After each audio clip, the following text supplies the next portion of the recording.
That house, the one at the end of the gravel road you saw every day as your school bus passed it by.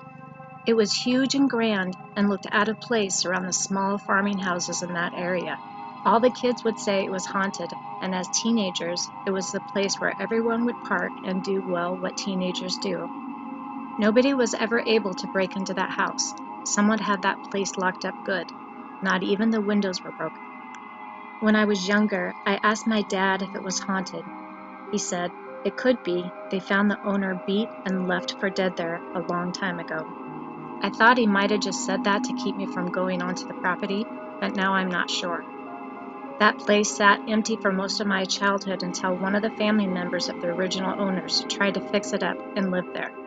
That didn't last more than a year before they up and left that place. Story was they left in the middle of the night with only the clothes on their back and what little they could put into a bag. I'm not sure if those rumors are true or not. Well, fast forward to 2016 when my divorce was final and the house was up for sale again. I needed a place to live now, so I made an offer. It had sat vacant for over a decade, so the price was right. I had big dreams for that house, but the nightmare I got was not in the plans. I took ownership of the house and moved in all in the same day. After I cleared out 2 rooms, one for a bedroom and one to store my belongings, I went exploring the house. I went to parts of the house I didn't have time to when I did my walkthrough with the realtor. Daylight was fading fast, so I grabbed my camera and set off to explore. I took pictures as I went from room to room. I went up the stairs that were in the back of the house and up to the second floor. I went from room to room taking pictures as I went. Several rooms were packed full of what looked like the original owner's belongings: old boxes, mirrors, and pictures of family members long gone. There was a toy room down the hall that looked like children had just been playing in it, and another room sat an old piano that had seen better days. I continued to take pictures as I went, trying to hit most of the rooms before dark. I could see a little light coming through the door down the hall. I peeked inside and saw it went to a staircase that led to the attic. I came across a door that was locked, but a little stream of light came through the keyhole. I looked around for a key, and there it was, hanging on the wall. Surprisingly, the key worked and the door opened. A little light came through the window from the setting sun, so I could see the room was full of cobwebs and a single chair sat by the window. As I walked over to the window, I heard the door slam behind me. I ran to the door to try to open it, but it was locked. The doorknob wouldn't move. I tried the key again, but it wouldn't unlock the door. At this point, I was starting to panic and wonder who in the hell was in my house and why did they lock me in this room. I yelled for help, but no one answered.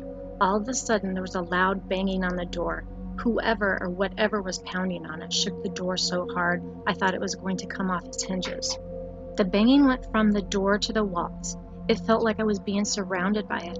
I covered my ears and yelled for it to stop, and just like that, the banging ended. I stood there, too scared to move, but listening for any movement around me. I was in that attic for what seemed like an hour when it started to get dark out. The only light in that room came from the moon shining through the window. I was in tears at this point when all of a sudden the doorknob turned and the door opened. I heard footsteps outside the door, so I ran into the hall, but nobody was there. I hurried down the stairs and grabbed my phone. I called my friend Thomas to come over and check the house for me. We checked every room but couldn't find anyone.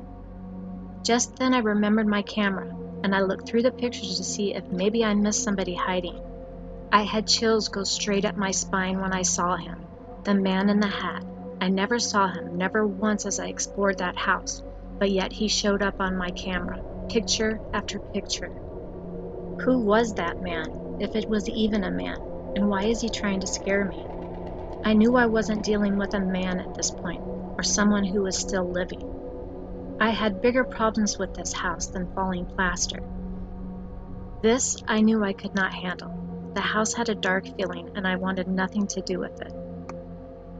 I could tell Thomas was nervous at this point and wanted to leave. He looked at me and told me we were leaving now. I assure you I didn't sleep in the house that night.